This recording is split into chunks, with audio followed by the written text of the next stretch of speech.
So, Magandang araw po sa inyo. Facebook Live tayo dito. Doc Willie, Doc Lisa. Medyo nagulat kayo. Baka kasama ko si Anne Marie Cruz. Anne Hello. Marie Cruz. Kung naalala nyo si Anne Marie, pinuntahan ko siya a few months ago. February, Doc. Naalala mo pa? February 12. February 12. Alam na alam niya, hindi ko maalala. Sumulat siya sa akin, pinuntahan ko siya dito kasi nakita ko bedridden siya at ang dami na niyang sakit for a 33-year-old. Sa libo-libo na sumulat sa akin. Iba nga, hindi ko na nababasa pero yung sa'yo nakita ko. Sabi ko, kailangan tulungan to si Anne. At dahil doon nga, nakita kita noon ay naka-crutch ka pa, di ba Anne? Opo, Doc. Naka-crutch ka.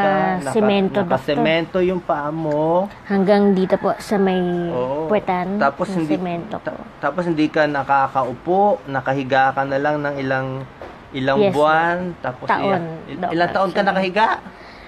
Actually, 1.5 year. 1.5 year. At ngayon, nakakaupo na si Anne dahil sa tulong ninyo. Maraming salamat. Ito po yung leg na na-fracture, Doc. Nabasag yung... Pakita ano nga po? natin yung cast niya. Ito nga. Ito na-fracture, di ba? Nakakast to. Opo, nabasag po kasi yung Oo. tuhod ko. So, Pakita yun po. natin tong cast. Ito, ilang taon mo to hinawakan? 8 months, Doc. Ang bigat naman ito, Ang grabe. bigat talaga, Doc. Opo. semento Oo. So ngayon, ikukwento natin ano yung mga naging sakit ni Anne para at least si Anne kasi kahit may sakit ngayon, kahit pa paano nakaupo siya, one day, nakatayo na konti, Opo. konti-konti, pero one day lalakas siya.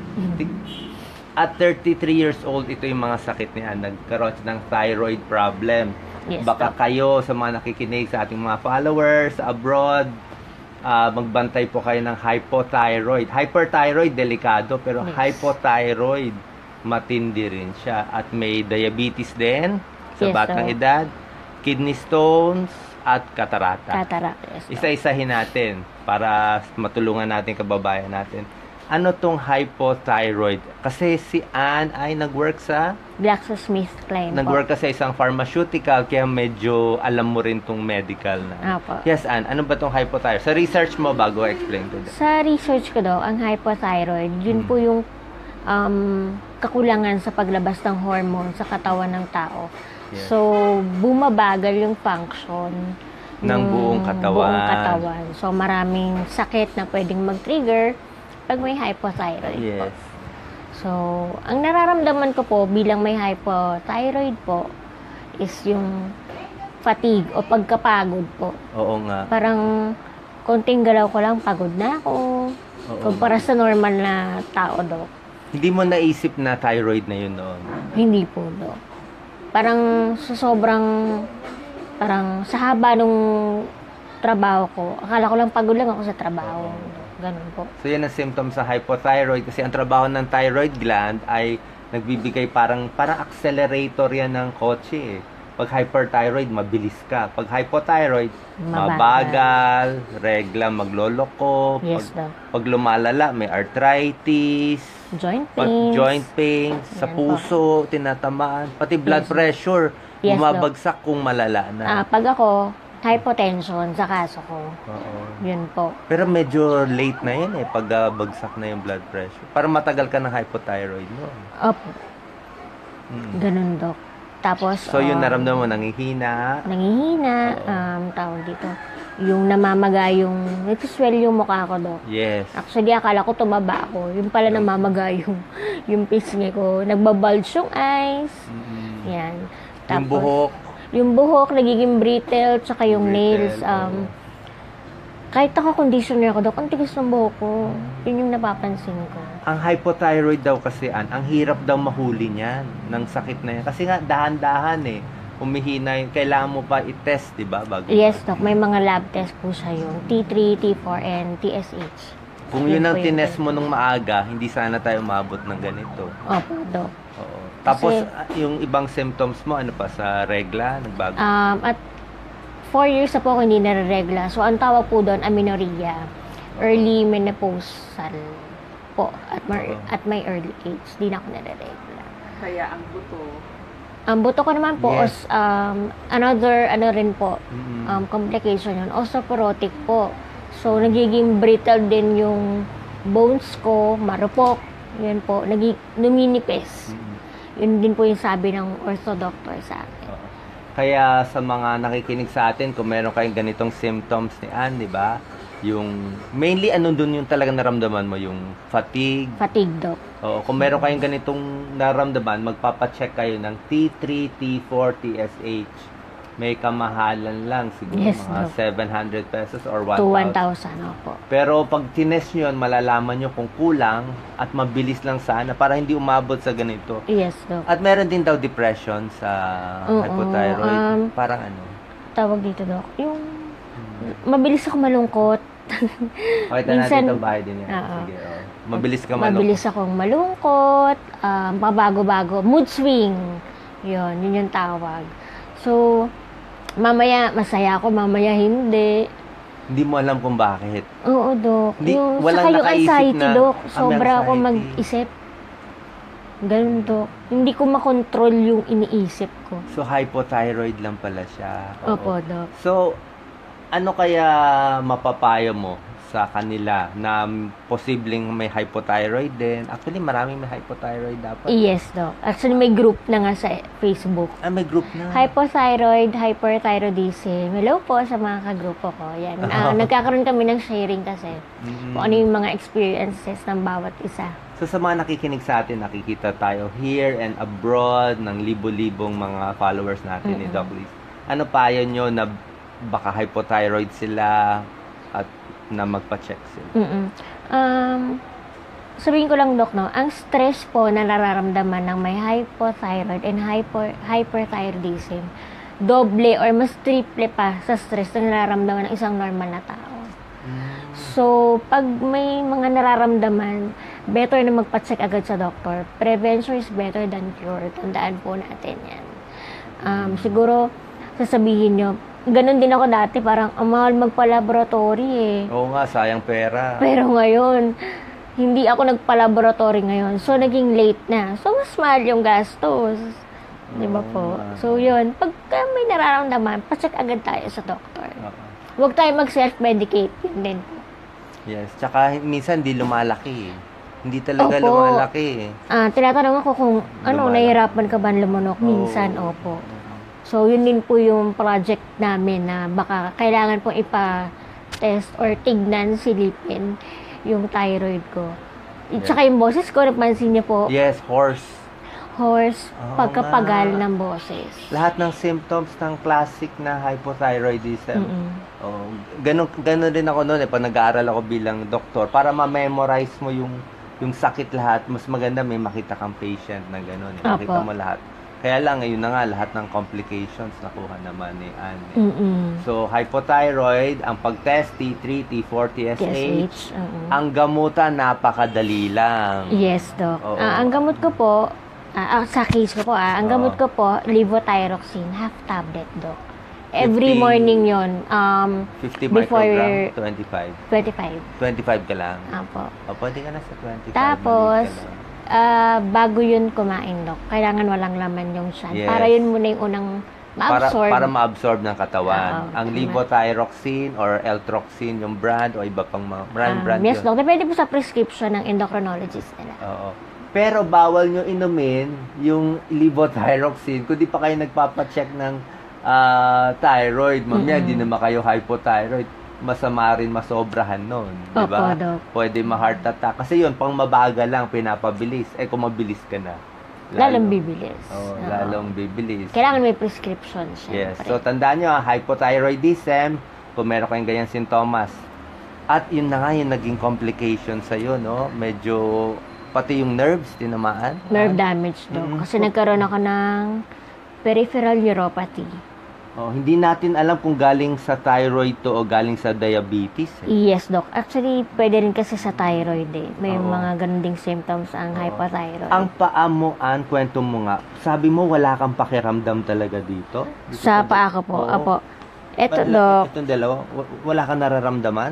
Mula saan hanggang saan? Actually, umakyat na siya hanggang dito, Doc. Umakyat na. Umakyat na siya hanggang So, ito puwitan talaga ko. wala, zero. Wala. Alam ko lang po na hawak nyo, Oo. na pinindot yung ganun. Kasi nakita ko po.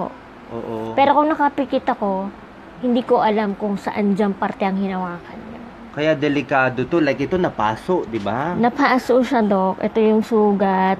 Actually, iba yung diabetes ko eh. Gumagaling yung mga sugat ko. Ito, paso din to. Oo, kasi nilagyan mo ng hot compress. 2 years ago. Ito, nilagyan po ng hot compress ng kapatid ko kasi lumobo yan. Kasi ang sabi ng doktor, Uric acid. tumaas yung uric acid ko, lumobo, so nag-swell. Nilagyan po ng hot compress. Hindi ko alam na mainit na pala yung pakiramdam. Eh, nakababad pa yung paa ko. So, yan, lumobo siya, binalatan ko. Ayan, nagsugat. Actually, hanggang dito yung nana niyan eh.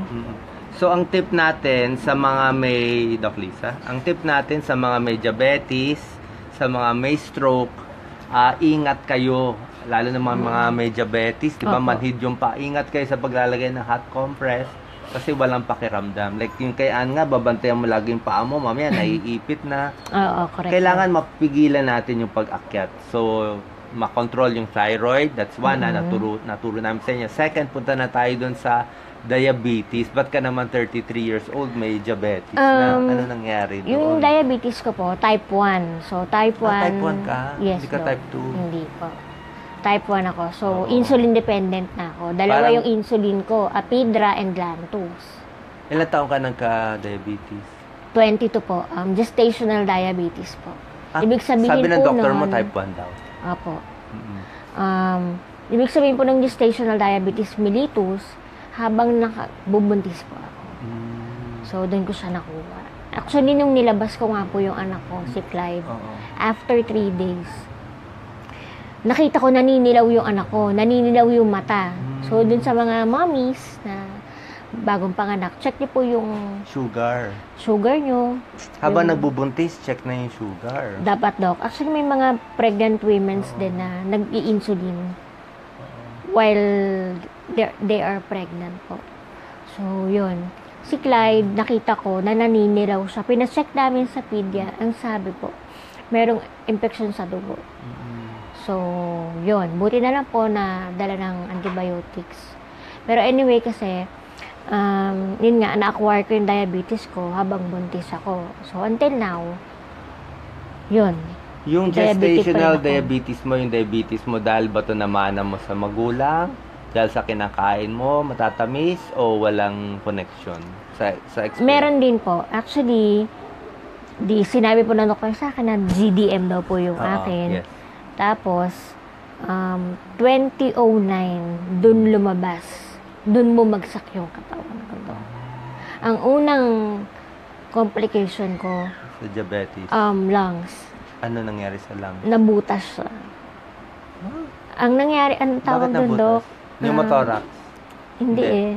Nakalimutan Abscess. ko. Butas yung lungs ko dun sa, base dun sa x-ray. Pneumothorax, So- abscess, hindi. Hindi, Dok. May bleb. Hindi, Dok eh. Bulay. Ginamot ako. Oo, okay. PTB, but non-contagious. Hindi nakakahawa. Oo. So, yun. Pero bilang, para mas safe para sa amin kasi Oo. magkakasama Nag-treat kami ka sa na bahay. rin. Nag-treat ako, ginamot ako for 6 months. For PTB. Nagkaroon ako ng clearance from the pulmo na okay na, nagsara Oo. yung butas ng lungs Oo. ko. Pero, syempre, may peklat po yun. Oo. Every time na in-x-ray po ako, makikita yung peklat. Ang dami din kababayan natin may PTB na ayaw uminom ng gamot. Naku, wag po. Kasi baka trauma mamaya sila. lumala po yun, maging lung cancer pa, di ba? At least pag PTB, magagamot naman po yun eh. Yes. May mga libreng gamot naman po sa health centers, di ba? Yes. So, yun. So yung PTB kasi nakakahawa. Although hindi naman talaga nakaka-cancer, pero nakakahawa siya. Pwedeng nakakahawa. Tsaka no? pag humina yung baga, talagang Marami ang complications. magkaka-respiratory. Opo. So hindi ko alam at ang dami mong sakit. Parang pinakyaw mo lahat No. So diabetes, hypothyroid, tapos yung sa injection mo. Paano ka mag-inject ng Yung insulin? ginagamit ko po kasi insulin, yung Apidra pen. So, pen. yun, Doc, pen po. Bale, pinapalitan na lang, kailangan Andito ba yung papalitan pen yung... mo? Pakita natin. Papakita. Ito, Kasi kailangan po yung insulin naka-ref. Oo, papakita natin yung mga gamit ni Ann, ha? Doc Lisa, pakita ba natin? Hindi, okay lang. Ito yung mga gamit. Ito, Dok. Uy, meron kang Apidra. Tsaka yung Lantus set. Ako, Lantus. Mahal yung Lantus. So, paano mo to ginagawa? Gustong-gusto makita ng kababayan natin. Very popular ka. Ang dami nating watchers ngayon. Masakit ba yan, Ann? O hindi? Kasi yung iba laging Ano yan, sinasabi, Ann? masakit daw. Sige, explain mo. Ann. Okay, ito po yung Apidra na gamit ko. Oo. Pen po siya. Ako, napakasakit. So, O, yun. sige. Ito po yung needle niya. Naku, ang late Ang needle po niya, dapat kada magi-injection po, papalitan. Papalitan yung maliit na yan. Yes, Doc. Ito yan. Tatanggal yan. Okay. Hindi ko matanggal. Di bale, okay lang. Losing grip na kasi ako, Doc, eh. Oh, di bale. So, yan. Sample lang naman natin. Sample. Ito po, ang pag-inject po ng insulin sa taba po, hindi po siya basta ini-inject na lang. Oo. Gano'ng karami ini-inject mo? Ako, Ilang pre-meals ako, Doc. Ilan dosis mo? 6 bago mag-meal. 6. 6 units. Ito yung short acting. Apo. Kung maraming kakainin mo, tataasan mo konti. Apo. Sige. Bago mag-inject ng insulin, check yung sugar. So, May mayroon po akong glucometer. Ito, Doc. Yes. Pero dati, si Ann, wala lahat nito. Apo. Dahil sa tulong ng ating Facebook followers, ang dami niyong dinonate kay Ann. Maraming salamat. Grabe. Sa inyo galing lahat to, sa Facebook.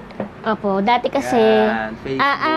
ang halaga po ng isang insulin or Apidra, 850. Hindi mo nabibili dati. Hindi, kasi inuuna po namin syempre yung kakainin namin. Kailan ka dito, no? nagkabili ng Apidra? Ngayon nalagay ka sa Facebook.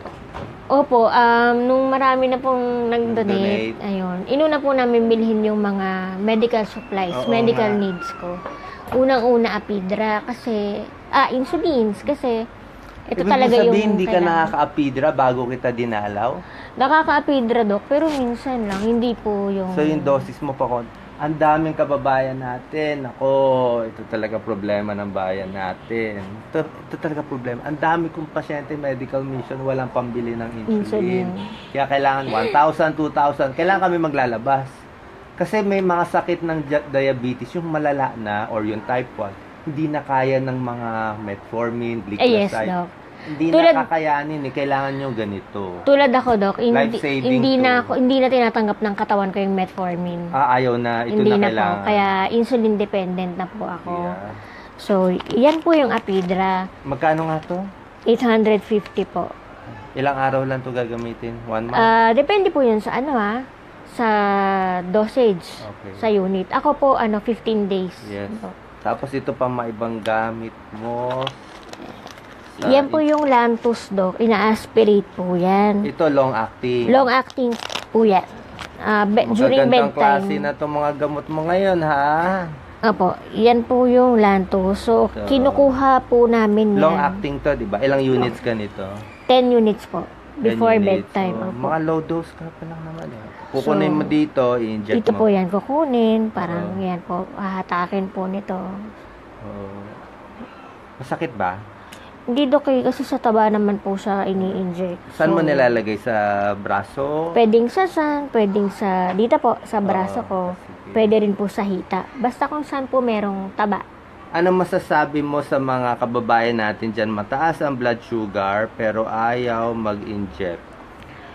Kasi takot or mahal. Yung mahal naintindihan ko pero yung takot na parang wag na lang or hindi sila takot sa diabetes. Oo, may mga nakasama na rin ako sa ward Thank na ayaw magpa-inject.